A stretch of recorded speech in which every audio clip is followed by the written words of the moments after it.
Hi hello నమస్తే welcome to విజయ మా ఊరు ఆడియో బుక్స్ ఛానల్. నేను విజయలక్ష్మిని. ఫ్రెండ్స్, నవల స్రవంతిలో శ్రీమతి ద్వివేదుల విశాలాక్షి గారి నవల మారిన విలువలు సీరియల్గా మీకు అందిస్తున్నాను కదా.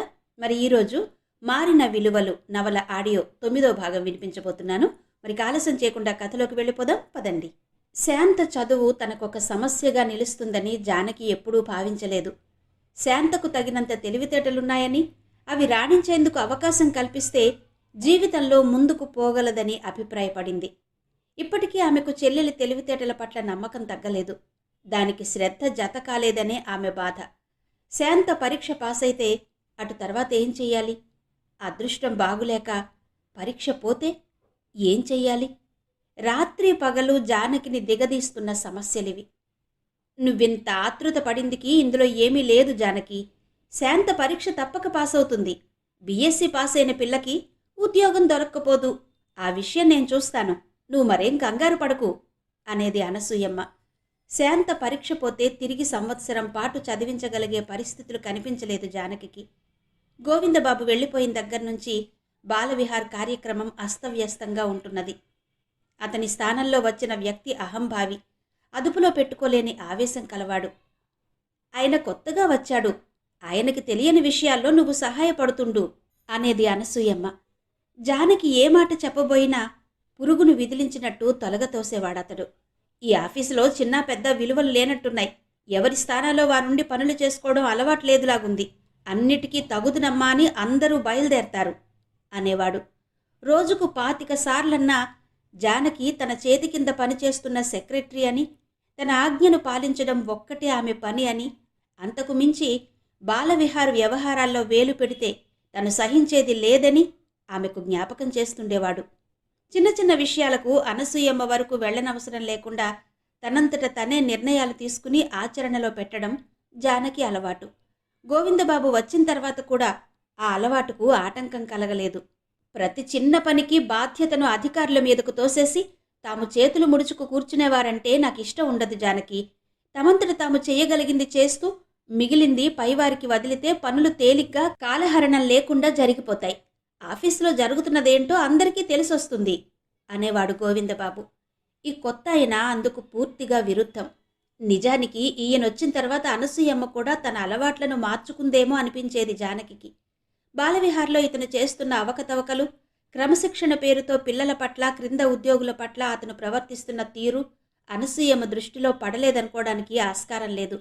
అన్నీ చూస్తూ ఆమె నోరు విప్పలేదంటే ఆమెకు ఇతని పట్ల మంచి గురి ఏర్పడి ఉండాలనుకుంది జానకి. 1-2 సార్లు తనకు తానుగా ఆఫీసులో జరుగుతున్న తతంగం తెలియచేసింది. బాలవిహార్ అధిపతుల మంచితనానికి, మర్యాదకు అలవాటు పడిన నౌకర్లు, ఆయాలు ఇతని దగ్గర అట్టే కాలం పనిచేసే మార్గం కనిపించడం లేదని సూచించింది. జానకి చెప్పిన సంఘటనలన్నీ మౌనంగా విన్నది అనసూయమ్మ. అతడు వృద్ధుడు, అనుభవశాలి. ఈ సంస్థకి సరియైన మార్గంలో నడిపిందికి నా సాయశక్తులా పనిచేస్తానమ్మా అన్నాడు. మనం ఎదుటివారి గురించి ఏదైనా నిర్ణయం చేసే ముందు కాస్త నిదానం అవసరం జానకి అందావిడ. అటు తర్వాత అనసూయమ్మతో ఏ విషయం ప్రస్తావించలేదు జానకి. కానీ అక్కడ జరుగుతున్న మార్పులు, తన పట్ల ఆ ముసలాయన పెంచుకున్న అభిప్రాయాలు చూస్తుంటే తనింకా అట్టే కాలం బాలవిహార్లో పని చేయలేననుకుంది. ఇంకో ఉద్యోగం చూసుకోవాలంటే అంత సులువుగా జరిగే పని కాదు. పెద్ద పెద్ద చదువులున్న వారికే పని దొరకడం కష్టంగా ఉంటున్న ఈ రోజుల్లో తన చదువుకు ఉద్యోగం దొరకడం మాటలా? అధమం శాంతకైనా ఏదో ఒక నౌకరీ దొరికితే దానితో ఇద్దరూ బతకవచ్చనే ఆశ ఓ మూల ఉంది. ఆ కారణంగానే శాంత చదువు ఈ సంవత్సరంతో పూర్తి కావాలని బలీయమైన కోర్కె జానకిలో ఏర్పడింది. ఈ ఉద్యోగం పోతే చెట్టు విడిచిన పక్షుల్లా గాలిలో తిరగవలసి వస్తుంది తమకు. అన్నగారింటి తలుపులు ఏనాడో మూసుకుపోయాయి. మిగిలినవాడు ప్రకాశం. ఈ కొత్త షాపు పెట్టడంతో అప్పుల్లో పడి అతడి సొమ్ముకు కొంచెం కటకటగానే ఉన్నట్టుంది. పైగా ప్రతి నెల అన్న సూర్యారావు అవసరాలకు అంతో ఇంతో పంపే అలవాటొకటుంది. ఒకరోజు నవ్వుతూ ప్రకాశం ఆ మాటే అన్నాడు. అన్నయ్య కోపంతో వ్యంగ్యంగా అన్నా ఆ మాట నిజమైందక్కా. నువ్వు వీధుల వెంట తిరిగి పేపర్లు అమ్ముకుంటూ సొమ్ము గడించి నాకు పెడుదువుగాని, నేను మా తమ్ముడు సొమ్ము పంపాడని 2 చేతులతో అందుకుంటాను అన్నాడు. ఈ మధ్య ప్రతి నెల పేపర్ల సొమ్ము ఎంతో కొంత అన్నయ్య అందుకోకుండా అవడం లేదు అన్నాడు. ఇంకా అటువంటప్పుడు తామిద్దరూ కూడా అతని మీద ఎలా స్వారీ చేయగలరు? అయోమయంగా కనిపిస్తున్న భవిష్యత్తులో ఆశాదీపంగా కనిపిస్తూ ఒక మాట మాటిమాటికి జానకి మనసులో మెదలసాగింది. గోవిందబాబు బాలవిహార్ వదిలి వెళ్ళిపోయే ముందు ఒక సాయంకాలం ఇద్దరూ మొక్కల మధ్య తిరుగుతున్నారు. ఒక సూర్యకాంతం పువ్వుల మొక్క వేరు పురుగు కొరికిన కారణంగా నిలువునా వాడిపోయింది. వికసించిన పువ్వులు, విడివడని మొగ్గలు, రక్షక దళాల మధ్య అప్పుడే మెల్లమెల్లగా తొంగి చూస్తున్న కసుమొగ్గలు అన్నీ చెట్టుతో పాటు వాడిపోయాయి. అది చూసి చాలా బాధపడ్డాడు గోవిందబాబు. నిన్నటికి పచ్చగా చెట్టు నిండా పువ్వులతో కళకళ్లాడుతుండేది, ఒక్కరోజులో ఎలా అయిపోయిందో అన్నాడు. గోవిందబాబు, అప్పుడప్పుడు మీరు చూసిపోతుండే ఈ మొక్క వాడిపోతే ఇంత బాధపడుతున్నారు కదా, మీ చుట్టూ అల్లుకున్న ఇంతమంది పిల్లల్ని విడదీసుకుని ఎలా వెళ్ళిపోగలుగుతున్నారు? మీ సాన్నిధ్యంలో వాళ్ళెంత ఆనందంగా ఉంటున్నారో మీకు తెలియంది కాదు. మీరు వెళ్ళిపోయారంటే వాళ్ళెంత బాధపడతారో ఆలోచించారా? అంది జానకి. పసిపిల్లలు తమ బాధని త్వరగా మర్చిపోగలరు జానకి. నేను వెళ్ళిపోతే వాళ్ళకి ఇంకో అన్నయ్య వస్తాడు, అతనితో కూడా ఇంత సంతోషంగా ఉంటారు వాళ్ళు. అలా జరిగితే అదృష్టమే. అనసూయమ్మగారి ఆరోగ్యం ఆవిడ పూర్వంలా తిరిగి పనిపాట్లు చేసుకుందుకు వీలుగా లేదు.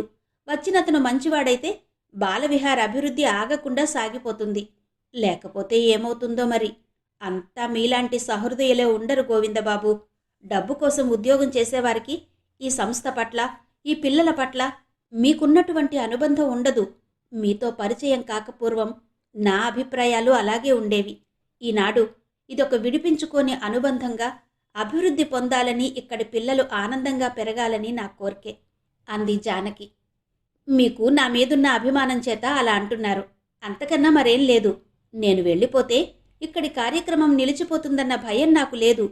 కానీ ఈ పిల్లల్ని విడిచిపెట్టిపోవడం నాకు కష్టంగానే ఉంది. మళ్ళా తిరిగి వచ్చిందికే ప్రయత్నిస్తాను. వీలైతే ఈసారి పూర్తిగా ఇక్కడ ఉండిపోయే ఏర్పాటుతోనే వస్తాను. ఈలోగా నా అవసరం ఇక్కడ ఉన్నదని మీకు తోస్తే ఉత్తరం రాయండి, తప్పకుండా వస్తాను అన్నాడతడు. జానకి ఈ మాట తలుపుకు రాగానే కలం కాగితం తీసుకుంది. గోవిందబాబు, బాలవిహార్కి మీ అవసరం ఈనాడు ఉన్నంతగా ముందెన్నడూ ఉండదు. మీ అక్కగారు నాటిన మొక్కను మీరు నీరు పోసి పెంచారు. అది పుష్పించి ఫలించనున్న సమయంలో మీరిద్దరూ దాని పట్ల నిర్లిప్తత పెంచుకున్నారు. కళ్ల ముందు రోజు రోజుకు పాలిపోతున్న ఈ మొక్కను చూసి బాధపడడం మినహా ఏ పని చెయ్యలేని స్థితిలో నేనున్నాను. మా మేనేజర్ చర్యలన్నీ గమనిస్తూ అనసూయమ్మగారు ఎందుకు నిర్లక్ష్యం చేస్తున్నారో నాకర్థం కావడం లేదు. ఓపిక లేకపోయినా అంతా తిరుగుతున్నారు, అన్నీ చూస్తున్నారు. పెదవి కదిపి ఇదేంటిలా అని ప్రశ్నించడం లేదు. నాకు తెలిసిన అనసూయమ్మగారు ఇటువంటి పరిస్థితిని ఎంతమాత్రం సహించరు. మీ అక్కగారు పూర్తిగా మారిపోయారు. సరి అయిన తరుణంలో వచ్చి ఈ బాధ్యత స్వీకరించడం మీకెంతైనా అవసరం అని ఉత్తరం రాసి పోస్ట్ చేసింది జానకి. జానకి ముందు మేనేజర్ను చులకన చేయడం మంచిది కాదనుకుంది అనసూయమ్మ. అందుకే ఆమె మాటల్ని లక్ష్యం చేయనట్టు విన్నది.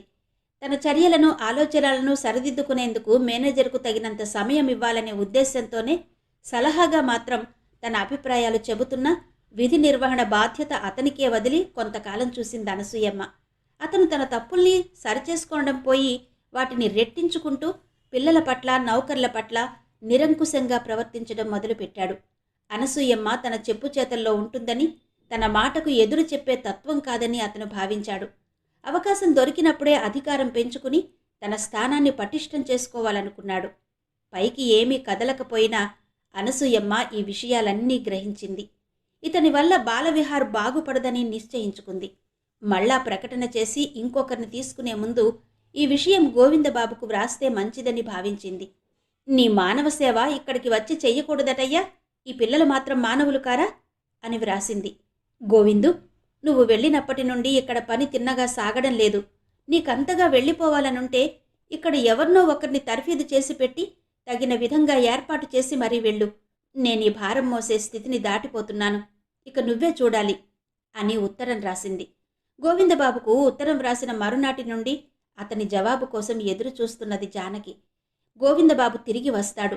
అన్నా అన్నా అంటూ పరుగులు తీసే చిన్నారి పాపల ముఖాల్లో నవ్వులు కురుస్తాయి. కొత్త సంవత్సరం కొత్త మార్పులతో బాలవిహార్ను పలకరిస్తుంది. అంతా చక్కగా వేసవిలో వడతగిలిన బాటసారికి చల్లని మావి నీడలోని హాయిలా గడిచిపోతుంది అనుకుంది జానకి. గోవిందబాబు రాకతో బాగుపడేది బాలవిహార్ ఒక్కటేనా వ్యక్తిగతంగా నీకు లభ్యమయ్యే ఆనందమేం లేదా? మనసు ప్రశ్నించింది. ఎందుకుండదు? బాలవిహార్ బాగుపడితే నా పరిస్థితి బాగుపడుతుంది. నేను బాలవిహార్లో ఒక భాగం లాంటిదాన్ని. జానకి నమ్మకంగా సమాధానం చెప్పింది. అంతేనా? అంతకు మించి ఇంకే ఆలోచన లేదా? మనసు రెట్టించింది. ఆ ప్రశ్నకు ఎదుటపడి ఏ సమాధానం చెప్పలేకపోయింది జానకి. గోవిందబాబు వెళ్ళిపోయిన దగ్గర్నుండి సతతం మనసు దాని సమాధానం కోసం వేధిస్తున్నది. తనకు సంబంధించిన ఒక ప్రశ్నకు తిన్నగా జవాబు చెప్పలేనంత పిరికితనం తనలో ఎప్పుడు చోటు చేసుకుందో జానకి తెలుసుకోలేకపోయింది. ఆ ప్రశ్నకు సమాధానం చెప్పగలిగేటంత పరిపక్వత తన ఆలోచనలకు ఇంకా రాలేదనుకున్నది. కాలంతో కలిసి పరిణతి చెంది పండందే పండుకు తీయదనం రాదట. సమయం వచ్చే వరకు వేచి ఉండడమే తనకు శ్రేయస్కరమని నిర్ణయించుకుంది జానకి. జానకి గతంతో చిందులు తొక్కుతుండగానే ప్రకాశం వచ్చాడు. చాలా రోజులై కనిపించలేదే అని ప్రశ్నించింది జానకి. అక్కడ పని పూర్తయ్యాక అన్నయ్య దగ్గరకు వెళ్ళాడు. ఏంటి సంగతులు? ఏమున్నాయి, ఉత్తరాల్లో రాస్తున్న నాటి మాతృకలే. ఈసారి వదిన మరీ నీరసంగా ఉంది. డాక్టర్ని అడిగి ఏవో 2 టానికులు కొనిచ్చాను. వాటిని జాగ్రత్తగా తీసుకోమని చెప్పి వచ్చాను. వదిన నా వైపు అదోలా చూసి నవ్వుతూ, ప్రకాశం, ఇవి చిన్నపిల్లలకి కూడా పనికొస్తాయా అంది. అప్పటికి నా తప్పు తెలిసి వచ్చింది. పాప వదిన కంటే నీరసంగా ఉంది. నా మనసులో ముఖ్య స్థానంలో వదిన ఉంటుంది. అన్నయ్య, పాప అంతా ఆవిడికి అనుబంధాలుగా కనిపిస్తారు. అందుకే పాప గురించిన ఆలోచన నాకు రాలేదు. ఈ మాటంటే అన్నయ్యకి కోపం వస్తుంది. నా నుండి మీ వదిన చుట్టమా, మీ వదిన నుండి నేను దగ్గరయ్యానా అంటాడు. ఈ చుట్టరికానికి అతీతంగా వదినలో ఉన్న ఏదో గుణం ఆమె పట్ల నా గౌరవాన్ని పెంచుతుంది. మన నుంచి ఏమీ ఆశించకుండా మనకి ఫలపుష్పాల్ని, తిండి గింజలని, ఖనిజ సంపదను అందించే భూమాతలా కనిపిస్తుంది వదిన నాకు. ఒకరికి ఇవ్వడమే గాని పుచ్చుకోవడం ఎరుగని వదినకి ఏమిచ్చి తృప్తి పడలేదు నేను. ఇక్కడే అన్నయ్యతో పేచి వస్తుంది. నాకన్నా హెచ్చు మీ వదినేమిచ్చింది? నేను మీకోసం చేసిన దానిలో ఆమె చేసింది ఏమాత్రం? నేను కాదంటే ఆమె మీకు గ్లాసుడు మంచినీళ్లు కూడా పొయ్యగలిగేది కాదు. అసలు వ్యక్తిని నన్ను గుర్తించక ఆమెను పట్టుకు పాకులాడతావే? శాంతని, జానకిని మీ వదిన ఎంత ఆదుకోగలిగింది? వాళ్ళని సమర్థిస్తూ ఒక్క మాట కూడా అనలేకపోయిందే.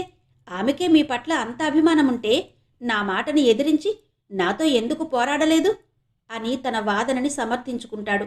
ఒక విధంగా అన్నయ్య తన ప్రశ్నకి తనే జవాబు చెప్పుకున్నాడనిపిస్తుంది నాకు. తన స్థానాన్ని గుర్తించి మసులుకోవడంలోనే వదిన గొప్పతనం ఉంది. తను భర్తతో వాదించి మనకి చేయగలిగిందేమీ లేదని ఆమెకు తెలుసు. వదిన తన సంసారాన్ని రట్టు చేసుకుంటే మనం అందరం ఎంత బాధపడతామో ఆమెకు తెలుసు. ఆ విధమైన వేదనకి మనల్ని గురి చెయ్యకపోవడంలోనే తనకి మన పట్ల గల ప్రేమని వ్యక్తం చేసింది వదిన. ఏనాడు నేను మీకోసం ఇది చేశానని కానీ, చేస్తున్నానని కానీ ఆమె అనలేదు. వదిన తన మనసులో కూడా ప్రత్యేకంగా అనుకుని ఉండదు. అందుకే ఆమెకి అశాంతి లేదు.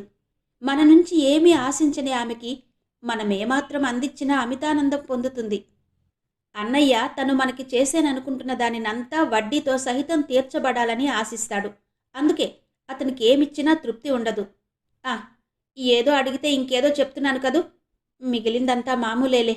ఇంటికి వెళ్ళాక పాపకి మందు పంపిస్తాను. ఇవి మాత్రం మీరు తప్పకుండా తీసుకోవాలి వదినా అని చెప్పాను. వదిన మరీ అంత నీరసంగా ఉందా ప్రకాశం? అడిగింది జానకి. అభిమానం కలవాళ్లకి ఎదుటివాళ్లు అలాగే కనిపిస్తారు ప్రకాశం అని వదిన జవాబు చెప్పింది అన్నాడు ప్రకాశం. ఒకసారి వెళ్ళి వదినను చూసి రాగలిగితే బాగుండు అనుకున్నది జానకి. కానీ ఆనాటి అన్నగారి మాటలు మరుపుకి రాలేదు. తీరా గుమ్మంలోకి వెళ్ళాక అన్నయ్య ఏమైనా అంటే వదిన బాధపడుతుంది. అంతకన్నా దూరంగా ఉండడమే మంచిదనుకుంది జానకి. సహజంగా పిల్లల మనసులో తల్లి ఇటువంటి స్థానంలో ఉంటుంది. ఈ కుటుంబంలో తల్లిని తప్పించి ఆ స్థానాన్ని వదినగారు ఎలా అందుకుందో ఎవరికీ అర్థం కాదు. తల్లి లేని పిల్లల్ని చిన్నతనం నుంచి పెంచి పెద్ద చేసిన వదినగారంటే మరుదులకు, మరదళ్లకు అభిమానం ఉండడం సహజం. కానీ రమారమి తమ వయస్సుదే అయిన వదినగారి పట్ల అంత గౌరవం, అభిమానం చూపడం అరుదుగా ఉంటుంది. ప్రకాశానికి, జానకికి వదినగారి పట్ల అభిమానానికి ప్రత్యేకం చెప్పుకోదగిన కారణం లేదు. పెద్దవాళ్లు ముఖాలు చూసుకున్న వేళా విశేషం అంటారే, అటువంటిదేదో అయి ఉండాలి అనుకుంది జానకి. తిరిగి వెళ్ళిపోతూ ఇంకొక వార్త చెవిని వేశాడు ప్రకాశం. రాజారావు గారి భార్య పోయిందట అన్నాడు. ఏ రాజారావు భార్య? అర్థం కాక ప్రశ్నించింది జానకి. ఆనాడు పసుపు బట్టలతో బుగ్గ చుక్క, కళ్లకు కాటుక, నుదుట తిలకం ధరించి రైల్వే స్టేషన్లో వెలుగు నీడల మధ్య నిలబడి మాట్లాడిన రాజారావు ఆమె మనసులోకి రాలేదు. తానెరిగిన వారిలో రాజారావు నామధేయులు ఎవరున్నారా అని ఆలోచించసాగింది. అతడేనే, నీ మెళ్ళో పుస్తకట్టిన మొగుడి పెళ్ళాం. మాట పూర్తి చేస్తూనే ఆ మాటకు ఉన్న అర్థాన్ని గ్రహించి తను ఎంత అవకతవకగా చెప్పాడని మీసాల చాటు నుంచి మెల్లగా నవ్వుకున్నాడు ప్రకాశం. అన్నగారితో సరదాకు అన్ననాటి నుంచి ప్రకాశం మీసాలు పెంచడం మొదలుపెట్టాడు. 5 అడుగుల పొడుగు, తొక్కతీసిన కందదుంపలా ఎర్రగా ఉండే ముఖం, ఒత్తుగా ముఖాన్ని సాగదీస్తూ పెరిగిన జుట్టు, దుబ్బుగా మీసాలు. ప్రకాశం చూసేందుకు తమాషాగా కనిపిస్తాడు. బాబాబు, అక్కనడిగి 25 పైసలు ఇచ్చుకుంటాను కానీ ఆ మీసాలు తీయించేరా బాబు, చూడలేకుండా ఉన్నాను అనేది శాంత. ఇంత చక్కని మీసాల్ని పావల డబ్బుల కాసుపడి తీయించేస్తానా? కక్కుర్తిపడినా కడుపు నిండాలి అన్నారు పెద్దలు. ఒక 1000 రూపాయలు ఇస్తే సిద్ధం అనేవాడు ప్రకాశం. నాకే, ఆ మీసాలు పీకేసేదాకా ఏ అమ్మాయి నీ ముఖం చూడదు శాంత అన్నను భయపెట్టేది. ఓ సోదరిమణి, మన బాధంతా అటువంటి ఆపదలో చిక్కుకోకుండా తప్పించుకుందుకే అనేవాడు ప్రకాశం నవ్వుతూ. ఎంతకాలం ఇలా ఒంటరిగా తిరుగుతావు ప్రకాశం? నచ్చిన పిల్లని చూసుకుని పెళ్లి చేసుకోరాదు అనేది జానకి. నా కొట్లో ఒక బీరువా నిండా ఫ్యామిలీ ప్లానింగ్ పుస్తకాలే ఉన్నాయక్క. నే పెళ్లి చేసుకుంటే ఆ భార్యామణి 10 మంది పిల్లల్ని కని నా కొట్టు మీదకి దండయాత్రకి పంపిందంటే నా వ్యాపారం అంతా గోల్మాలైపోతుంది. ఏమయ్యా, ఆ పుస్తకాలు నీ కొట్లో ఉండి నీకెంత ఉపకరించాయో మా ఇళ్లకొచ్చి మాకు అంతే ఉపకరిస్తాయి అంటారు కొనేవాళ్ళు అనేవాడు ప్రకాశం. పెళ్లి చేసుకున్నంత మాత్రాన 10 మంది పిల్లలు పుట్టుకొస్తారేంటి ప్రకాశం? పరిమితమైన సంతానం ఉంచుకుందాం అన్న ఆలోచన లేని వారికి, దాని విలువ తెలియని వారికి పుట్టుకొస్తారు కానీ అనేది జానకి. అయితే అక్కయ్య, తెలిసిన ప్రతి విషయాన్ని మనిషి ఆచరణలో పెడుతున్నాడంటావా? కూలిపోనున్న కులతత్వానికి, మాసిపోవలసిన మతోన్మాదానికి ఎందుకు ప్రాణం పోస్తున్నాడు మానవుడు? ఈనాటి జీవనగతిలో సహజమని, న్యాయమని నమ్ముతున్న వర్ణాంతర వివాహాలని, విధవా వివాహాలని ఎందుకు వ్యతిరేకిస్తున్నాడు? కష్టించి బ్రతికిందికి రాజమార్గం ఉండగా పక్కదారుల్లో పొట్టలు నింపుకోవాలని ఎందుకు తాపత్రయపడుతున్నాడు? వీటిలోని తప్పొప్పులు తెలియకనా? తెలిసిన విషయాన్ని తెలిసినట్టు ఒప్పుకోవడానికి ధైర్యం కావాలక్కా. తెలిసిన విషయాన్ని, తను న్యాయమని నమ్మిన విషయాన్ని ఆచరణలో పెట్టడానికి ఆత్మస్థైర్యం కావాలి. మనలో చాలామంది ఆ స్థాయికి చేరుకునేసరికి ఇంకా చాలా కాలం పడుతుంది. ఆ కాలం కలిసొచ్చేదాకా నేనెవ్వరినీ నమ్మను. అయ్య బాబోయ్, ఆడవాళ్ళని అస్సలు నమ్మకూడదు. వాళ్ళు ప్రేమ అనే మత్తుమందు జల్లి మనం కాదనుకునే ఎన్ని పనులు చేయించిందికైనా సమర్థులు అనేవాడు ప్రకాశం నవ్వుతూ. ప్రకాశం మీసాలు సరిచేసుకుంటూ వెనక్కి తిరిగి చూశాడు. తను చెప్పిన మాట అక్కలో ఏమైనా మార్పులు కలిగించిందేమో చూడాలని. ఎవరి కాలం తీరిపోతే వాళ్ళు వెళ్ళిపోతారు, దీనిలో ప్రత్యేకం చెప్పుకోవడానికేముంది అనుకుంది జానకి. ఆ మాట చెవిని పడనట్టే, మళ్ళా ఎప్పుడొస్తావు అడిగింది. ఎప్పుడు తెరిపిగా ఉంటే అప్పుడొస్తాను, ఫలానా రోజని చెప్పలేను, కానీ ఈ మాట నీతో అన్నయ్య అమ్మ చెప్పమన్నారు అని చెప్పి వెళ్ళిపోయాడు ప్రకాశం. ప్రకాశం గుమ్మం దిగుతుంటే పోస్టు బంట్రోతు జానకి చేతిలో ఒక కవరు పెట్టాడు. దానివైపు క్షణకాలం రెప్పవేయకుండా చూసింది జానకి. 4 అడుగులు నడిచి ఏదో చెప్పాలని వెనుతిరిగిన ప్రకాశం ఆమె కళ్ళలోని కాంతిని, ముఖంలోని శాంతిని చూసి ఆ అనుభూతిని పాడు చేయడం ఇష్టం లేక వెళ్ళిపోయాడు. పైకి తీసి చదివిన ఉత్తరాన్ని అలాగే చేతిలో పట్టుకుని నిలబడిపోయింది జానకి. శాంత వచ్చి, ఎక్కడి నుండక్కా ఉత్తరం అని ప్రశ్నించే వరకు ఆమె ఆలోచనల నుండి తేరుకోనేలేదు. రేపు రాత్రి రైల్లో గోవిందబాబు వస్తున్నారు అంది జానకి. అక్క ముఖంలోని ఆనందం చూసి అంతకన్నా మంచి వార్త అనుకున్న శాంత ఏమీ అనకుండా ఇంట్లోకి వెళ్ళిపోయింది. రేపు రాత్రి గోవిందబాబు వస్తున్నారు అన్న జానకి మాటలోని సంతృప్తి ఆమె చెవిలోనే ప్రతిధ్వనించింది.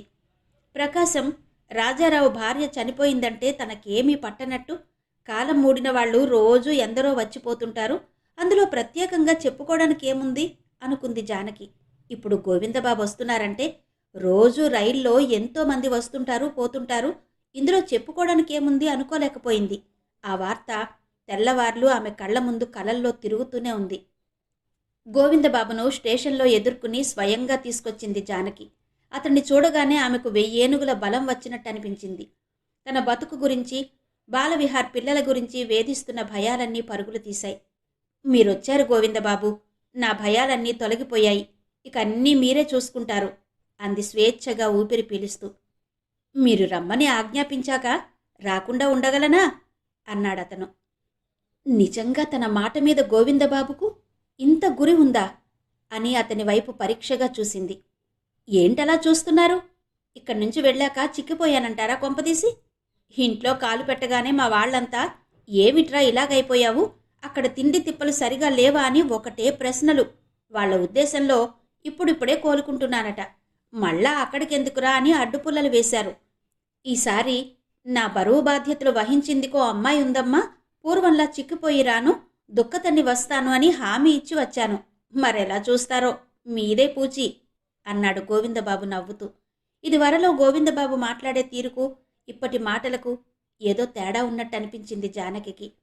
చనువుగా తను రమ్మని ఉత్తరం రాయడం వల్ల అతను కూడా చనువు తీసుకుని మాట్లాడుతున్నాడనుకుంది. అతని మాటలు ఆమెకు యావగింపు కలిగించలేదు, సరదాగా వినాలనిపించింది. దారి పొడుగునా నోరు ముయ్యకుండా అతను వెళ్ళాక బాలవిహార్లో వచ్చిన మార్పుల్ని, ఆ మేనేజర్ చేస్తున్న అవకతవకల్ని వర్ణించి చెప్పింది జానకి. ఆ ముసలాయన చర్యల పట్ల అనసూయమ్మ చూపుతున్న నిర్లిప్తతను విమర్శించింది.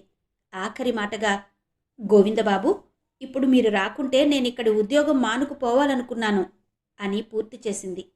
గోవిందబాబు రాక తనకు ముందుగా తెలిసినట్టు అతనికి స్వాగతం పలికేందుకు సిద్ధంగా చావిట్లో కూర్చున్న అనసూయమ్మను చూసి ఆశ్చర్యపోయింది జానకి. ఏపాటి ఆశ్చర్యం చూపకుండానే, వచ్చావా గోవిందు, నీ మాటే అనుకుంటున్నాను అంది అనసూయమ్మ. గోవిందబాబు ఆమె మాటకు జవాబు చెప్పకుండా, జానకి, ఒక గ్లాసుతో నీళ్లు తెచ్చిపెట్టగలరా అన్నాడు. జానకి లోపలికి వెళ్ళింది. నీ ఉత్తరం అందిందక్కయ్యా, వెంటనే బయలుదేరాను. అంతకు పూర్వమే ఇక్కడ పరిస్థితుల్ని వివరిస్తూ జానకి రాసిన ఉత్తరం అందింది. నేను తన ఉత్తరంపైనే వచ్చానని ఆమె అభిప్రాయపడుతున్నది అన్నాడు గోవిందబాబు. జానకికి బాలవిహార్ పట్ల ఉన్న శ్రద్ధాసక్తులకు అనసూయమ్మ సంతోషించింది. గోవిందబాబు ఆమెను ఎందుకిలా మభ్యపెడుతున్నాడో ఊహించుకుని చిన్నగా నవ్వుకుంది. జానకి గ్లాసుతో నీళ్లు తెచ్చింది. ఒకసారి గ్లాసును పెదవులకు తాకించి పక్కన పెట్టాడు గోవిందబాబు. నీ ఉత్తరం చూసి గోవిందబాబు వచ్చాడట జానకి, చాలా మంచి పని చేశావమ్మా. మళ్ళా గోవిందు ఈ బాధ్యత స్వీకరించడం నాకెంతో హాయిగా ఉంది. దీన్ని మీ ఇద్దరూ చల్లగా నడుపుకుపోగలరు అందావిడ సంతృప్తిగా. జానకి వెళ్ళిపోయాక అనసూయమ్మ ద్వారా బాలవిహార్కు సంబంధించిన అనేక విషయాలు తెలుసుకున్నాడు గోవిందబాబు. మరునాడు స్వయంగా వెళ్ళి చూసి వచ్చాడు. అతను వెళ్ళిన తర్వాత కొన్ని మార్పులు జరిగిన మాట నిజమే. అవి మంచి ఫలితాలకు దారితీయకపోయిన మాట కూడా వాస్తవమే. అంత మాత్రం చేత బాలవిహార్ సంస్థ చిన్నాభిన్నమైపోయే ప్రమాదం లేదు. జానకి భయపడినంతగా ముంచుకొచ్చిన ముప్పేం లేదు. ముసలాయన మనస్తత్వం వేరు. దండనతో పిల్లల్ని చేతి కింద పనిచేసేవారిని అదుపులో ఉంచి వారి చేత సక్రమంగా పనులు చేయించవచ్చని అతని అభిప్రాయం. దెబ్బకు దయ్యం దడుస్తుందని అతని భావం. దెబ్బలకు దెయ్యాలు దడుస్తాయేమో గాని చిన్నపిల్లలు దడుసుకోరు, మొండికేస్తారు. పనివాళ్లు లొంగిరారు, తిట్టుకుంటారు. అతడు తన దండన నీతిని అమలులో పెట్టడం వల్ల అటు పిల్లలకు ఇటు నౌకర్లకు రాక్షసుడిలా కనిపించాడు. అంతకు మించిన లోపం అతనిలో లేదు. కానీ అటువంటి మనస్తత్వం కలవాళ్లు బాలవిహార్ వంటి చిన్నపిల్లల సంస్థలలో పనిచేయడానికి పనికిరారు అనుకున్నాడు గోవిందబాబు. ముసలాయన చేసిన పనికి ధన్యవాదాలు అందచేస్తూ గౌరవ పురస్సరంగా కొంత డబ్బిచ్చి అతన్ని సాగనంపింది అనసూయమ్మ. మళ్ళా మీ అవసరం ఎప్పుడున్నా తెలియచేస్తాను అంది. అతడు సంతోషంగానే వెళ్ళిపోయాడు. శాంత పరీక్షలు వ్రాసి వచ్చి 2 నెలలైంది. ఫలితాల కోసం ఆత్రంగా ఎదురు చూస్తున్నది జానకి. మీ చెల్లెలి కంటే మీకే ఆత్రంగా ఉందే అన్నాడు గోవిందబాబు. బరువు బాధ్యతలు మోస్తున్న వాళ్ళకి ఆతృత ఉండడం సహజం గోవిందబాబు. భారం అనిపించుకుంటున్న వారికి మాత్రం ఆతృత ఉండదంటారా? సాధ్యమైనంత త్వరలో తమ భారం తగ్గించాలనే తాపత్రయం లేకుండా పోతుందా అన్నాడు గోవిందబాబు. అటువంటి ఆలోచన శాంతకి వస్తే అది గొప్ప విషయమే. దాని మనసులో అది నాటుకుందో లేదో అనే నా బెంగ. ఎవరో ఒకరు తన బాధ్యత వహిస్తూ అవసరాలు చూస్తుంటే కలల్లో ఊహల్లో తేలిపోతూ తేలిగ్గా జీవితం గడిపేయాలనే తరహాకి చెందింది శాంత. తన కాళ్ల మీద తను నిలబడాలనే కోరిక గాని, కష్టించి పనిచేయడంలో ఉన్న విలువ కానీ దాని మనసులోకి రావు. అదృష్టవంతుల జీవితాలకి ఈ ఆశలు ప్రతిబంధకాలు కావు. కానీ మాలాంటి మీకేం తక్కువైంది జానకి? హాయిగా ఉద్యోగం చేసుకుంటున్నారు, స్వేచ్ఛగా బ్రతుకుతున్నారు. ధనవంతులం అనుకుంటున్న వాళ్ళు మాత్రం ఏ వేదన లేక సుఖపడిపోతున్నారా? వాళ్ళకి తగిన బాధలు వాళ్ళకి ఉంటాయి. నా మాటే తీసుకోండి. ఇంట్లో నేనొక్కడనే మగపిల్లాడిని. నా ముందు వాళ్ళకి తర్వాత వాళ్ళకి కూడా పెళ్ళిళ్ళయి అత్తారిళ్లలో ఉన్నారు. ఎంతకాలం ఇలా బ్రహ్మచారిగా తిరుగుతావు? మన అంతస్తుకి తగిన పిల్లని పెళ్లి చేసుకుని హాయిగా దర్జాగా బతకరా అంటుంది అమ్మ. నాన్నగారికి నాతో పాటు ఆ పల్లెల్లో తిరిగి చేదోడు వాదోడుగా ఉండగలిగే పిల్లని నేను చేసుకుంటే మంచిదని అభిప్రాయం. ఇక నా ఇష్టం అంటారా? జానకి అతని వాక్యం పూర్తి కావడం కోసం ఎదురు చూస్తోంది. ఆమె గుండె వేగంగా కొట్టుకుంటున్నది. శరీరమంతా ప్రవహించిన వేడి గాడ్పులా చెవుల్లో నుంచి బయటకొస్తుంది. అతను చెప్పబోయే మాట ఆమె ఊహించుకున్నది. కానీ ఇంతవరకు అతని నోట ఆ మాట వినలేదు. ఈరోజు వినబోతున్నది. ఈసారి వచ్చినప్పటి నుంచి అతని చర్యలు ఆ మాటకు బలం కలిగిస్తున్నాయి. నెల రోజులుగా ఏ నిమిషాన ఆ మాట వినబడుతుందో అని గుండెను అదిమి పట్టుకుని చెవులను విశాలం చేసుకుని ఎదురు చూస్తున్నది. అనేక సమయాల్లో పెదవుల చివరికి వచ్చిన ఆ మాటను అతను తిరిగి మింగేశాడు. అధమం ఆమెకలా అనిపించింది. ఈ ఒక్క విషయంలోనే ఆమె అతన్ని అర్థం చేసుకోలేకపోతున్నది. ధైర్యం చేసి ఆ ఒక్క మాట అతను ఎందుకు చెప్పలేకపోతున్నాడు? పక్కపక్క సీట్లలో కూర్చుని సినిమా చూస్తున్నప్పుడు, చెయ్యి తాకినంత దగ్గరగా చిరు వెలుగులో షికార్లు చేస్తున్నప్పుడు, ఎదురుబొదురుగా లాన్లో కూర్చుని గంటల తరబడి మాట్లాడుకుంటున్నప్పుడు, తన హృదయంలోకి తొంగి చూడాలన్న ఆకాంక్షతో, తన చూపుల్లోని తలపులు గ్రహించాలనే తలపుతో అంత దగ్గరగా, అంత పరిశీలనగా చూస్తాడే, అప్పుడు అతనికి తన గుండె చప్పుడు వినిపించలేదా? కళ్లలో భావం ప్రతిఫలించలేదా? మనసులో మాట తెలిసి రాలేదా? ధైర్యంగా మనసులో మాట చెప్పగలిగిన మగవాడు అతనే జంకుతుంటే, ఇద్దరి పెదవుల వెనక ఈ మాట ఇలా బందీగా నిలిచిపోవలసిందేనా? దీనికోసం జీవిత పర్యంతం తను నిరీక్షించవలసిందేనా అనుకుంది జానకి. జానకి ధైర్యాన్ని కూడగట్టుకుంది. అతడిప్పుడు కూడా చెప్పలేకపోతే తను అడిగి తెలుసుకోవాలనుకుంది. ఇదివరలో ఆమెకు ఈ తెగింపు వచ్చే సమయాలు లేకపోయాయి. అన్ని చోట్ల వారితో పాటు శాంత ఉండేది. తమతో పాటు శాంత లేకపోతే బాగుండు అనుకునేది జానకి.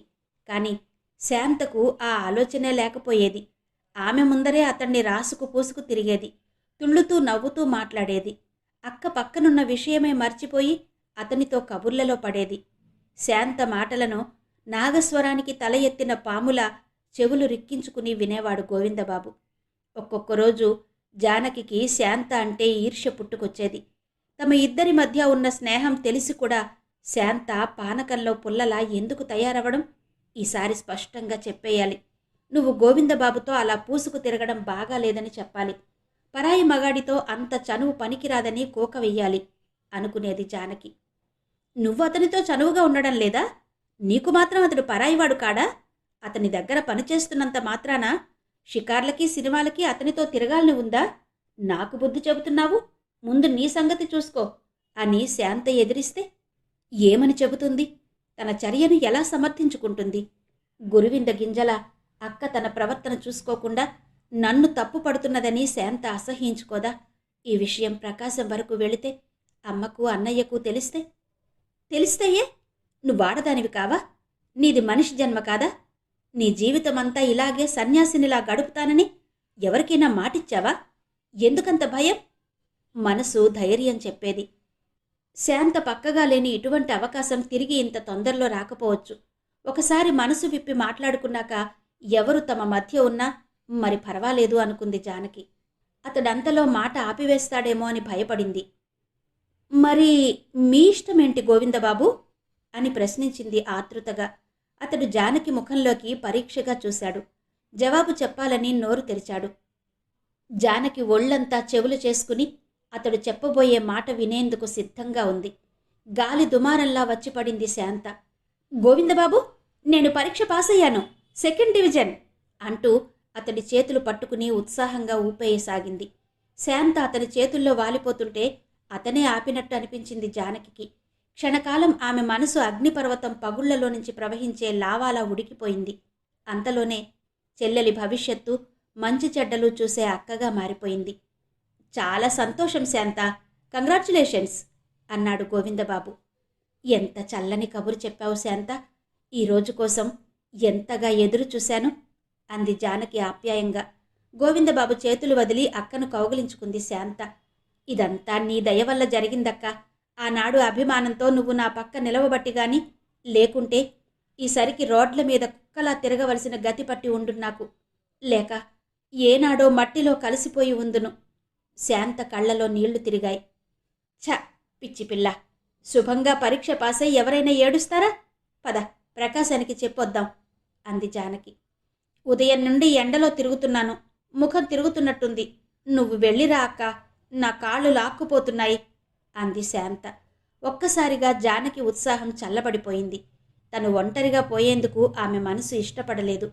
పోనీలే, రేపు వాడే వస్తాడు అంది. అలా కాదక్కా, పరీక్ష పోతుందేమోనన్న భయంతో అన్నయ్యకి నా నెంబరైనా ఇవ్వలేదు. ఈరోజు రిజల్ట్ వచ్చాయని తెలుస్తుంది. శాంత పరీక్ష పోయి ఉంటుంది, అందుకే చెప్పలేదు అనుకుంటాడు. ఒక్కసారి వెళ్ళిరా అక్క, ఎంతసేపులో వెళ్ళొచ్చేస్తావు?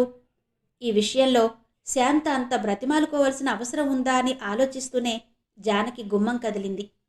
పదండి పదండి, నేను మీ వెనకే వస్తున్నాను. 2-3 పిల్లలకి ఒంట్లో నలతగా ఉందని ఆయా ఇంతకు పూర్వమే చెప్పింది. వాళ్లను చూసి వస్తాను అన్నాడు గోవిందబాబు. మెయిన్ గేటు దాటే వరకు వెనక్కి తిరిగి తిరిగి చూస్తూనే ఉంది జానకి. సుఖదుఖాలు, మంచి చెడ్డ అనుభూతులు కాలంతో కలిసి పలుచబడిపోతాయి. వాటి జ్ఞాపకాలు మాత్రమే మనిషికి మిగులుతాయి. ఆ జ్ఞాపకాలకు మనిషిని పట్టి నిలపగలిగే శక్తి ఉండదు. ఆ కారణంగానే ఒకనాటి ఆప్తమిత్రులు విడిపోవడానికి, విరోధుల మధ్య శత్రుత్వాలు చల్లబడడానికి అవకాశాలు ఏర్పడతాయి. గడిచిన కాలంలో ఆర్థికమైన ఇబ్బందులు సూర్యారావు అహంభావాన్ని ఓ మెట్టు కిందకి దించాయి. డబ్బు గడించుకుంటూ నిలకడగా జీవనం వెళ్లదీస్తున్న చెల్లెలితో విరోధం పెట్టుకుంటే తనే నష్టపోయాడని తెలుసుకున్నాడు. తన కోపతాపాలకు వెరిచే స్థితిని తోబుట్టువులు దాటిపోయారని గుర్తించాడు. తను సంసారం, పిల్లలున్నవాడు. వాళ్ళు ఒంటరివాళ్లు. వాళ్ల అవసరం ఏదో విధాన తనకుంటుంది. అనవసరంగా స్పర్ధలు పెంచుకుని అభిమానాల్ని పోగొట్టుకోవడం మంచిది కాదనుకున్నాడు. ఈ అభిప్రాయానికి రాగానే జానకికి ఉత్తరం రాశాడు. అటు తర్వాత కూడా 5-10 ఉత్తరాలు రాస్తూనే ఉన్నాడు. ప్రతి ఉత్తరం రమారమి ఒకే రకమైన సమాచారాన్ని మోసుకొస్తూ ఉండేది. ఆర్థికపరమైన ఇబ్బందులు, అనారోగ్యాలు, ఆవేదనలు, భయాలు. ఇదే నా మానవ జీవితం. దీనికోసమేనా మనిషి బతుకుతున్నది? తను ఏనాటికి చేరుకోలేని గమ్యాన్ని ఊహిస్తూ, పడుతూ లేస్తూ పరుగులు తీస్తూ, జీవిత పర్యంతం ఉరుకులు పెడుతూ నడిచి నడిచి ఏదో నాడు అలసిపోయి కన్నుముయ్యడమేనా? ఆది మధ్యాంతాలలో మానవుడు అందుకుంటున్న జీవితం ఇదేనా? దీనికోసమేనా ఈర్ష్యలు, కావేశాలు, అహంకార విరోధాలు పెంచుకోవడం? ఆఖరికి అందరూ సాధించేది అంతులేని ఆవేదన మధ్య కూరుకు చావడమేనా అనుకునేది జానకి. అవసరాలకు అంతో ఇంతో ఆదుకుంటున్న పెద్ద చెల్లెలు జానకితో రాజీపడినా చిన్న చెల్లెలు శాంతను క్షమించలేకపోయాడు సూర్యారావు. తను వ్రాసే ఉత్తరాల్లో అసలు శాంత అన్న పిల్ల తమ కుటుంబంలో ఉన్న భావమే లేనట్టు వ్రాసేవాడు. ఆ పరిస్థితి జానకికి కష్టమనిపించేది. అన్నయ్య దగ్గర నుండి ఉత్తరం అందగానే శాంత అందుకుని చదివేది. అంతా పూర్తిగా చదివి అక్క చేతిలో పెట్టి నెమ్మదిగా వెళ్ళిపోయేది. అక్క, అన్నయ్యకి ఇంకా ఎప్పటికీ నా మీద కోపం పోదా అనేది. మనుషుల అభిమానాన్ని కొందరు డబ్బుతో కొలవగలరు శాంత. నువ్వు ఉద్యోగాలు చేస్తూ ఆర్థికంగా పైమెట్టులో ఉంటే నీ ఉనికిని అన్నయ్య గుర్తించవచ్చు అని జవాబు చెప్పేది జానకి. శాంత బీఎస్సీ పాస్ అయిన సంగతి అన్నకు వ్రాసింది జానకి. దీంతో అన్నయ్య కోపం చల్లబడవచ్చు అనుకుంది. అతని దగ్గర నుండి వెంటనే జవాబు వచ్చింది. మొదటి పంక్తిలోనే, నీ చెల్లెలు పరీక్ష పాస్ అయినందుకు సంతోషం అని ఉంది. పిచ్చి అన్నయ్య, తను కాదనుకున్నంత మాత్రాన శాంత తన చెల్లెలు కాకుండా పోతుందా? మాటతో మాసిపోయే అనుబంధమైతే ఇది ఏనాడో తెగిపోయి ఉండేది. చేతితో చెరుపుకుంటే పోయేందుకు ఇది మసిబొట్టు కాదు, పచ్చబొట్టు అనుకునేది. మిగిలిన ఉత్తరమంతా తమాషాగా వ్రాశాడు సూర్యారావు. అప్రస్తుతమైన అనేక విషయాలు వ్రాస్తూ, ఏదో ఆఫీస్ పని మీద మీ అత్తవారి గ్రామం వెళ్లవలసొచ్చింది. ఆ గ్రామకరణం రాజారావు అవడం వల్ల నా బస వారింట్లోనే ఏర్పాటయింది. ఆ రోజంతా నన్నెంతో ఆదరంతో చూశాడు. ఊళ్ళో అతనికి మంచి పలుకుబడి ఉంది. ఆస్తిపాస్తులు, మంచి మర్యాద దేనికి కొదవలేదు అని అంతవరకు వ్రాసి ఇంకో విషయం జత చేశాడు. 3 నెలల కిందట అతని భార్య పోయింది. తల్లి తండ్రి అంతకు పూర్వమే కాలం చేశారట. పాపం, పిల్లలతో ఇబ్బంది పడుతున్నాడు అని సానుభూతి చూపించాడు. ఈ విషయాలన్నీ తనకు అన్నయ్య ఎందుకు వ్రాసినట్టా అని ఆలోచించసాగింది జానకి. తన నిర్ణయం ఏనాడో అన్నకు తేల్చి చెప్పింది. మళ్ళా ఈ ప్రస్తావన ఎందుకు తెచ్చినట్టు? లేక శాంతనిస్తే బాగుంటుందని అన్నయ్య అభిప్రాయమా? శాంత వంటి పిల్ల ఆ పల్లెటూరులో ఆ పిల్లల తండ్రితో కాపురం చేస్తుందనే? అవసరం కొద్దీ చాటుగా వచ్చి తనతో 5 నిమిషాలు మాట్లాడినందుకు భార్యను అనుమానించి అవమానించిన ఘనుడు ఇప్పుడు ఒక్కసారి ఇంట్లో నుంచి లేచిపోయిందనే నిందన మోస్తున్న శాంతను చేసుకుంటాడనే? ఇది అర్థం లేని ఆలోచన అనుకుంది జానకి. శాంతను ఎంసీ చదివించాలి లేదా ఉద్యోగంలో పెట్టాలి. దానికి అనువైన వరుణ్ణి అదే వెతుక్కుంటుంది అనుకుంది జానకి. ప్రకాశం కూడా అక్క ఆలోచన బాగుందన్నాడు. శాంత ఎంసీ చదువుతానంటే తాను కొంత సొమ్ము సాయం చేస్తానన్నాడు. మారుతున్న తన మనోరీతుల్ని బట్టి శాంత కొంతకాలం తనకు ఎడంగా ఉండడం మంచిదనుకుంది జానకి. ఈ చదువు మూలంగా శాంత 2 ఏళ్ల పాటు దూరంగా ఉంటే ఈలోగా అస్తవ్యస్తంగా ఉన్న తన ఆలోచనలకు ఒక రూపు ఏర్పడి జీవితంలో నిలకడ రావచ్చునని భావించింది. ఆర్థికంగా తనకు భారమైన శాంతను ఎంఎస్సి చదివేందుకు ప్రోత్సహించింది. ఇకపై చదువు నా వల్ల కాదక్క, రాత్రి పగలు పుస్తకాలు ముందేసుకుని కూర్చునే ఓపిక నాకు లేదు అని తెగేసి చెప్పింది శాంత. మరేం చేద్దామని నీ ఉద్దేశం? జానకి ప్రశ్నించింది. ఏదైనా ఉద్యోగం చేస్తాను. ఈ రోజుల్లో బీఎస్సీ పాస్ అయినా మంచి ఉద్యోగాలు దొరకడం కష్టం శాంత. ఎంఎస్సీ అయితే ఏ కాలేజీలోనైనా లెక్చరర్గా ప్రవేశించవచ్చు అంది జానకి. నీపాటి అందం తెలివితేటలు ఉన్నవాళ్ళకి ఉద్యోగాలు సులువుగానే దొరుకుతాయి శాంత అన్నారు గోవిందబాబు. తనకి తెలిసిన వాళ్లతో మాట్లాడి ఏదో ఒకటి అయ్యేలా చూస్తారట నమ్మకంగా చెప్పింది శాంత. ఒకరి బలవంతాన చదువులోకి దిగితే ఫలితం ఉండదు. శాంత ఇష్టప్రకారమే కాని ఉద్యోగం చేసుకుంటూ దానికి తగిన వరుణ్ణి అదే చూసుకుని పెళ్లి చేసుకుంటుంది. నీలా చివరంట ఉద్యోగం పట్టుకు వేళ్లాడే రకం కాదు శాంత. ఇంకా డబ్బు తగలేసి చదువు చెప్పించినా అంతే ఫలితం అన్నాడు ప్రకాశం. మీ శాంత ఉద్యోగం విషయం నేను చూస్తాను, మీకేం బెంగొద్దు అన్నాడు గోవిందబాబు. 2-3 నెలలు తొందరగా దొర్లిపోయాయి.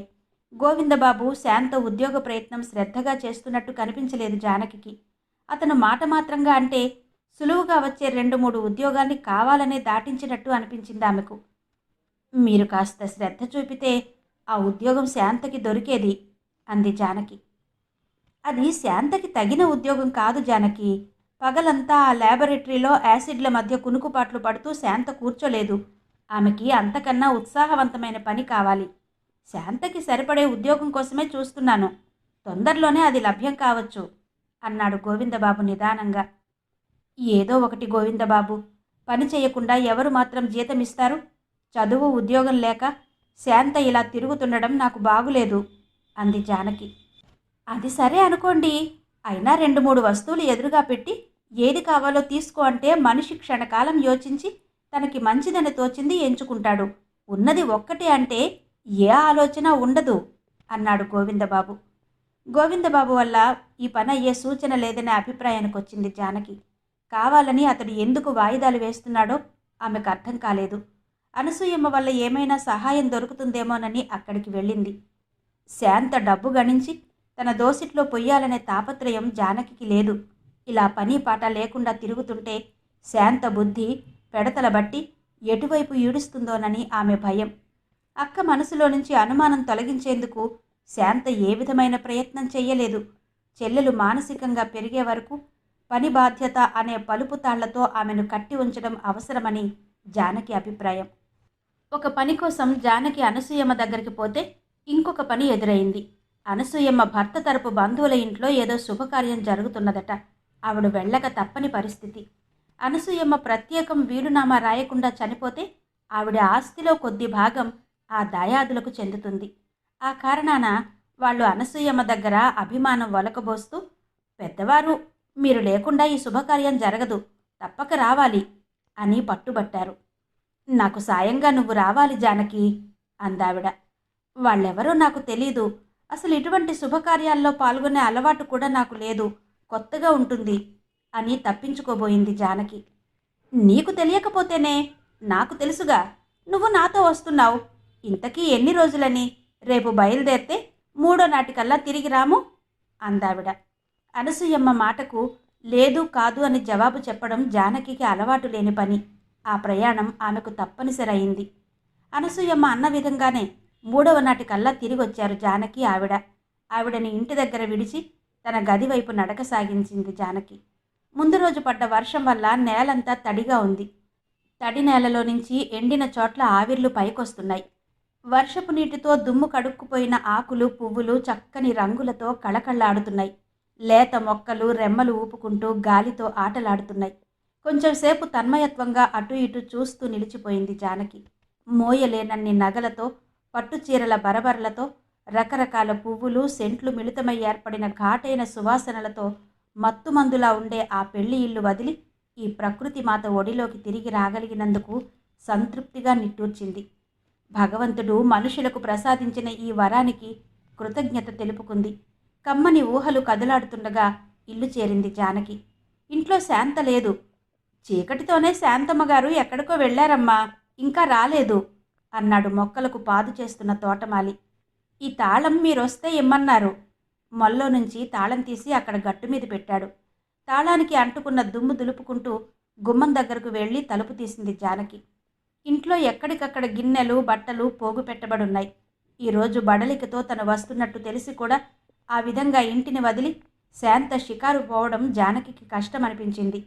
అభిమానం అన్నది పుట్టుకు రావాలి, ఒకరు చెబితే వచ్చేది కాదు అనుకుంది. ఇల్లు వాకిలి సరిచేసి స్నానం చేసి కాఫీ పెట్టుకు తాగింది. అప్పటికీ శాంత వచ్చిన జాడలేదు. వీధి గుమ్మంలోకొచ్చి ఫర్లాంగు దూరంలో ఉన్న మెయిన్ గేట్ వైపు చూసింది. ఆ రోడ్డు పొడుగున నిర్మానుష్యంగా ఉంది. శాంత ఎక్కడికి వెళ్ళి ఉంటుంది? షికారుకు వెళ్ళినా ఈ పాటికి తిరిగి రావాలే. గోవిందబాబుతో కబుర్లు చెబుతూ కాలం మర్చిపోయిందా? లేక ఇద్దరూ కలిసి ఇంకెక్కడికైనా వెళ్ళారా? ఆమెకు ఏదీ పాలుపోలేదు. తోటమాలి ఇంకా ఆ పక్కపక్కనే పనిచేస్తున్నాడు. అరటి స్తంభాలకు వాడి వాలిపోయిన అరిటాకులు చుట్టబెడుతున్నాడు. మల్లయ్య, శాంతతో ఇంకెవరైనా ఉన్నారా అని ప్రశ్నించింది. లేదమ్మా, చిన్నమ్మగారొక్కరే వెళ్ళారు అన్నాడు వాడు. ప్రకాశానికి ఏమైనా తెలుస్తుందేమో అనుకుంది జానకి. అతని పుస్తకాల కొట్టు పక్కనున్న బట్టల కొట్టులో టెలిఫోన్ ఉంది. ఎప్పుడైనా అవసరమైతే అక్కడి నుంచి మాట్లాడతాడు ప్రకాశం. జానకి కావాలన్నా ప్రకాశానికి కబురు అందచేస్తాడు ఆ కొట్టు యజమాని. బట్టలు వేసుకుని ప్రకాశానికి ఫోన్ చేయడానికి ఆఫీస్కు బయలుదేరింది జానకి.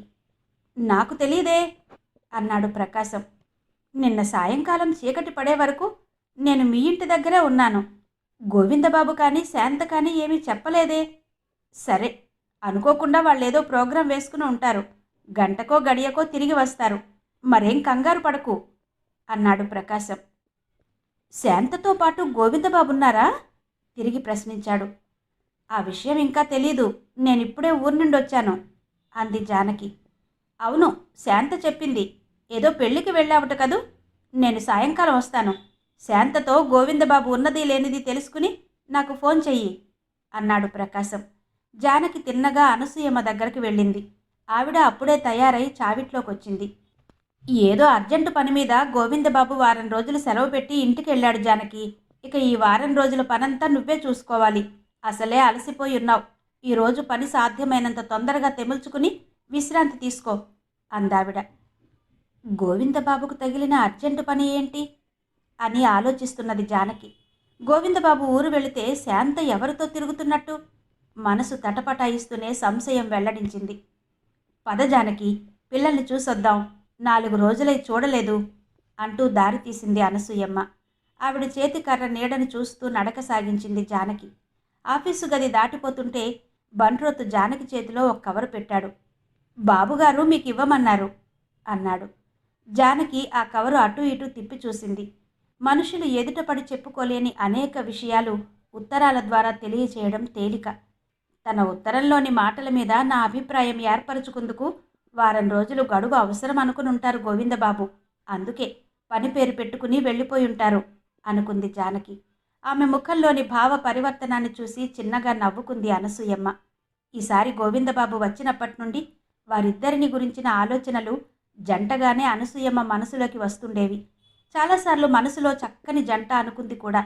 సాయంకాలం వరకు ప్రశాంతంగా ఆ ఉత్తరం చదువుకునే అవకాశమే లేకపోయింది జానకికి.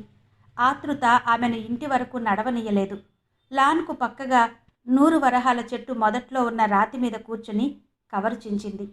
క్షణకాలం కళ్ళు మూసుకుని అందులోని భాష తనకందియ్యబోయే ఆనందాన్ని మననం చేసుకుంది. ఆ సమయంలో ఆమెకు శాంత గుర్తు రాలేదు. ఇంటికి తిరిగి వచ్చిందో లేదో అన్న ఆతృత కలగలేదు. గోవిందబాబు ఊర్లో లేరన్న సంగతి తెలిసాక ప్రకాశానికి ఫోన్ చేయలేదనే మాట మనసులోకి రాలేదు. సుందరంగా సుడులు తిరుగుతున్న ఆనందపు వెల్లువలో, అనురాగపు తెప్పలో తేలిపోతూ తను పక్కన గోవిందబాబు మధురంగా లయబద్ధంగా జీవితం గానం చేస్తుంటే వింటూ తన్మయావస్థలో మునిగి తేలుతూ ఇక ఆలోచనలు కట్టిపెట్టి అందులో ఏం వ్రాసిందో చూడు జానకి మనసు హెచ్చరించింది. ఏముంటుంది? నా ప్రియమైన జానకి, నీ ముందు ఈ మాట చెప్పడానికి సిగ్గుపడి చి గోవిందబాబుకు ఇంత సిగ్గేంటి? ఈ మాట ఆయన నోటి మీదుగా వినాలని ఎంతకాలంగా ఎదురు చూస్తున్నాను. మగవాళ్ళు ఇటువంటి మాటల్ని తీయగా చెప్పడంలో నేర్పర్లంటారే. ఇంత ఆనందకరమైన మాట గోవిందబాబు ఈ నిర్జీవమైన కాగితం ద్వారా అందచేశారే. ఆలోచనల మధ్య చేతిలో కాగితం నలిగిపోయిన సంగతి జానకి గ్రహించలేదు. తన ఉద్రేకానికి సిగ్గుపడి కాగితాన్ని సాపు చేసింది. చదివే ముందు దానివైపు క్షణకాలం నిదానించి చూసింది. ప్రాణం లేని ఆ కాగితం ప్రాణినైన నన్ను ఎలా ఆడిస్తుంది అనుకుంది. మొదటి 3 అక్షరాల సంబోధన దగ్గర క్షణకాలం ఆలోచన శూన్యంగా ఆమె చూపు నిలిచిపోయింది. జానకి, ఈ ఉత్తరం మొదట్లోనే నా స్వార్థపరత్వానికి మిమ్మల్ని క్షమించమని కోరుతున్నాను. నా జీవితం కోసం మీ అనురాగాన్ని ఆటబొమ్మలా చేసి ఆడుకున్నందుకు నన్ను మన్నించమని మరోసారి ప్రార్థిస్తున్నాను. మొదటిసారి బాలవిహార్ వదిలి వెళ్ళిపోయే ముందు నా మనసులో ఏవో ఆలోచనలు గజిబిజిగా అల్లుకుని ఉండేవి. మీ ఉత్తరం అందిన నాడు వాటికో రూపంటూ ఏర్పడింది. నిండు మనస్సుతో మీ ఆహ్వానాన్ని అందుకుని మీ రూపం మనస్సు నిండా నింపుకుంటూ వచ్చాను. శాంత మన ఇద్దరి మధ్య ఎప్పుడు ప్రవేశించిందో నాకు గుర్తులేదు. మీ సోదరిగా పరిచయమైన శాంత చొరవగా ముందుకు తోసుకువచ్చింది. అచిరకాలంలోనే ఏదో ఆకర్షణతో నన్ను తన వైపుకు లాక్కుంది. నేను మందకొడిగా ఉంటే ఉత్సాహంతో ఉరకలు వేస్తూ కబుర్లు చెప్పేది. నా పిరికితనానికి ఎద్దేవా చేసి రెచ్చగొట్టేది. శాంత నా దగ్గర ఉన్నంతసేపు నాలో జీవం తొణికిసలాడేది. పొంగి పొంగి ఒడ్డును తాకుతున్న కెరటాలు గట్టు నగల కల్మషాన్ని కడిగి శుభ్రం చేసినట్టు శాంత తన ఉత్సాహపు నైజంతో నాలోని నిర్లిప్తత స్తబ్దత తొలగించింది. బహుశా బండబారిన ఈ మనస్సు కరిగించగల వేడి శాంత దగ్గర నాకెక్కువగా లభ్యమై ఉంటుంది. చల్లని మీ ప్రేమ సదనంలో పురుషుడు తన్ను తాను మరిచి హాయిగా జీవితం పొడుగునా విశ్రమించగలడు. అలసట అన్న మాట ఎరగకుండా ఆనందంగా జీవించగలడు. కానీ శాంత ప్రేమ అందుకు వ్యతిరేకం. కాళ్ల కింద మంటలు పెట్టి మనిషిని ముందుకు పరుగులు పెట్టిస్తుంది. వెనక్కు తిరిగి చూడకుండా ముందుకే పద అని తొందర చేస్తుంది. నా వంటి స్తబ్దుడికి జీవితంలో ముందుకు పోయేందుకు అటువంటి సహచరి ఆవశ్యకం ఉన్నదనుకుంటాను. 30 ఏళ్లు పైబడ్డా ఇప్పటి వరకు నా జీవిత భాగస్వామిని ఎంచుకోలేకపోయానంటే నేనెంత నిరాశావాదినో మీరు గ్రహించగలరనుకుంటాను. శాంత తన కలలతో నాలో ఆశలు పోసింది. తన కోర్కెలతో నా బ్రతుకులో జీవం నింపింది. ఇదంతా నన్ను నేను సమర్థించుకుందుకు వ్రాయలేదు. ఈ నిశ్చయం 4 నెలలు ముందుగా నేను చేసుకోగలిగి ఉంటే ఎంతో సంతోషించేవాడిని. కానీ అలా జరగలేదు. మొన్నటి వరకు నాకేం కావాలో నేను నిర్ణయించుకోలేకపోయాను. మీ ఇద్దరి మధ్య పడి సాలవాడి మగ్గంలో కండెలా కొట్టుకున్నాను. నాకు కావలసింది శాంత అని ఇప్పుడే తెలుసుకున్నాను. శాంత మీ చెల్లెలు. ఆమె తప్పుల్ని మీరు ఇదివరలో క్షమించినట్టే ఇప్పుడు మన్నించండి. మీ ఆశీర్వాదం మా ఇద్దరికీ కావాలి. మీరు ఇంట లేని సమయంలో మీ చెల్లెల్ని ఇలా తీసుకుపోవడం నాకు భావ్యం కాదు. శాంత తన మొదటి అనుభవాన్ని నాతో చెప్పింది. మీ పట్ల నేనెంత అన్యాయంగా ప్రవర్తించినా శాంతను అటువంటి అగచాట్లకు గురి చెయ్యను. నా మీద ఆపాటి నమ్మకం మీకు ఉంటుందని భావిస్తాను. మీ ఆశీర్వాదం కోసం కొద్ది రోజుల్లోనే తిరిగి వస్తాము. మమ్మల్ని నిండు మనసుతో మన్నిస్తారని ఆశిస్తూ గోవిందబాబు. కళ్ళ నీళ్లతో కాగితాన్ని మడత పెట్టబోయింది జానకి. కాగితానికి వెనక వైపున శాంత దస్తూరి కనబడింది. అక్కా, పాలు పోసి పెంచిన పాము కాటు వేసిపోతుంది. నీ అభిమానంతో పెరిగి నీకే అన్యాయం చేస్తున్నాను. క్షమించమని అడిగేందుకు కానీ, కోపగించుకోకని బ్రతిమాలేందుకు కానీ నాకు నోరు రావడం లేదు. నీ చెల్లెలి గుణం నీకు తెలియంది కాదు. నీ మంచితనం నాకు తెలియంది కాదు. అందుకే ఇంత బాధ. శాంత. జానకి మెదడు మొద్దుబారిపోయింది. కంట నీరు గడ్డకట్టిపోయింది. ఒంటిలో తపన చల్లారిపోయింది. మనస్సులో ఆశలు ఎండిపోయాయి. మనిషిలో చలనం లేకుండా అలాగే కూర్చుంది. మూసిన కనురెప్పల మూతలు పడే ఉన్నాయి. కణతల్ని నొక్కి పట్టుకున్న చెయ్యి అక్కడే నిలిచిపోయింది. ఆవేశాన్ని ఆపుకుందుకు అదిమి పట్టిన పెదవులు అలాగే బిగుసుకుపోయాయి. చలనం లేని ఆమెలో అనిశ్చితంగా ఎక్కడో ప్రాణం కొట్టుకుంటున్నది. అందుకే ఆమె బతికి ఉంది. ఆమెలో జీవించాలనే కాంక్ష మిగిలి ఉంది.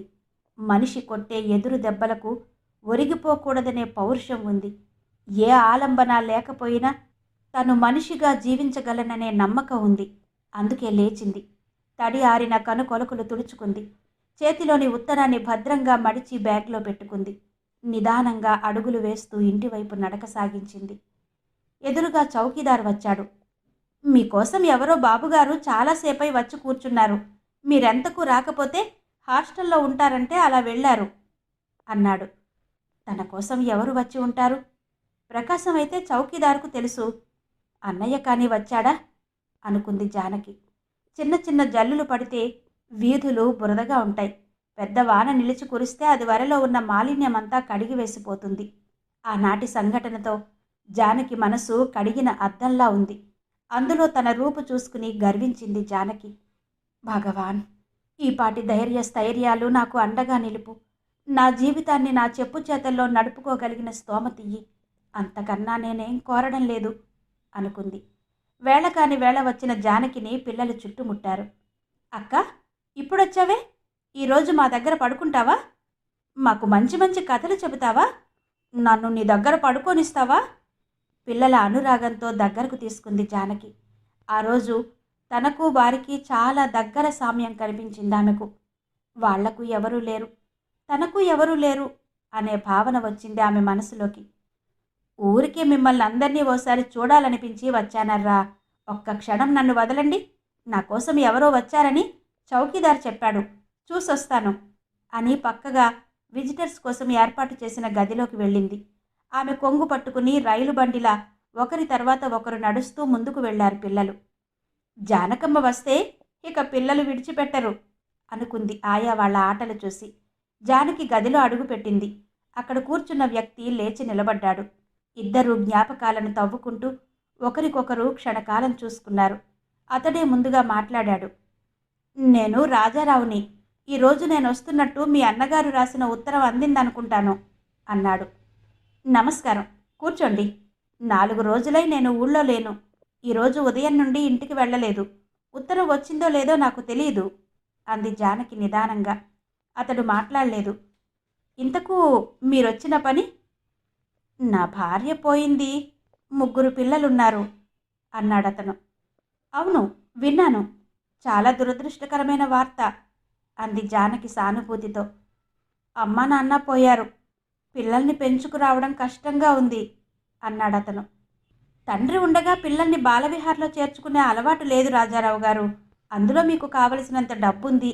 ఆయాని పెట్టుకుని పెంచుకోగలరు అన్నది జానకి నిశ్చలంగా. ఆమె మాటలు విన్న తక్షణం రాజారావు ముఖం కఠినంగా మారిపోయింది. ఇంతలో తను వచ్చిన పని గుర్తు చేసుకుని తేరుకున్నాడు. నా పిల్లల్ని మీ ఆశ్రమంలో చేర్పించడానికి నేను రాలేదు జానకి. నేను బతికుండగా వాళ్లకంత గతి పట్టనియ్యను. నేను నీకోసమే వచ్చాను. పెద్దవాళ్ల పట్టుదలల మూలంగా అవాంఛిత పరిస్థితుల్లో ఇద్దరం విడిపోయాము. ఈనాడు ఆ పెద్దవాళ్లు లేరు. ఆనాటి దుడుకుతనం, ఉడుకు రక్తం మనలో కూడా తగ్గిపోయింది. చేసిన తప్పు తప్పుగా వదిలేయడం కంటే ఎప్పటికైనా దిద్దుకోగలిగితే మంచిదని నా అభిప్రాయం. మీ అమ్మగారు, అన్నయ్య నా అభిప్రాయాన్ని బలపరిచారు. నీ నీతి నిజాయితీ పట్ల నాకేమాత్రం అనుమానం లేదు. ఆనాటి నా మాటల్లో ఆవేశమే తప్ప అర్థం లేదు.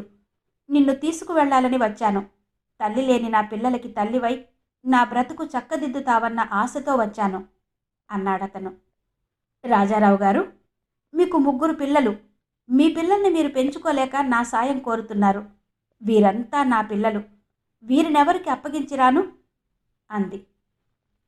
ఈ ఉద్యోగాలు శాశ్వతం కావు జానకి. రేపు ఆవిడికి ఇష్టం లేకపోతే వెళ్ళిపోమ్మంటుంది. ఆడదాని బ్రతుక్కి ఓ ఆలంబన ఉండాలి.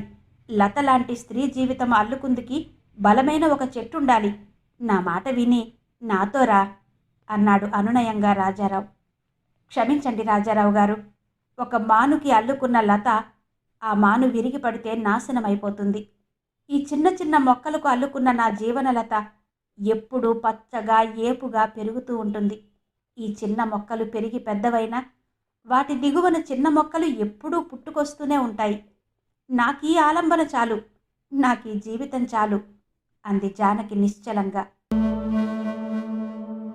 అదండి, అలా అటు అన్నకి ఇటు చెల్లెలకి ఆలంబనగా నిలిచిన జానకి తనకు పిల్లల్ని ఆలంబనగా చేసుకుని మిగిలిపోయింది ఒంటరిగా. మరి విన్నారు కదా, మారిన విలువలు. శ్రీమతి ద్వివేదుల విశాలాక్షి గారి నవల ఆడియో ఈ రోజుతో ముగిసింది. మరి ఈ నవల మీద, ఆడియో మీద మీ అభిప్రాయాలు కమెంట్స్ రూపంలో తప్పకుండా నాకు తెలియచేస్తారు కదూ. మరి మీ కమెంట్స్ కోసం ఎదురు చూస్తూ మరో చక్కటి నవలతో మళ్ళీ మీ ముందుకు వస్తాను. అంతవరకు సెలవు, నమస్తే.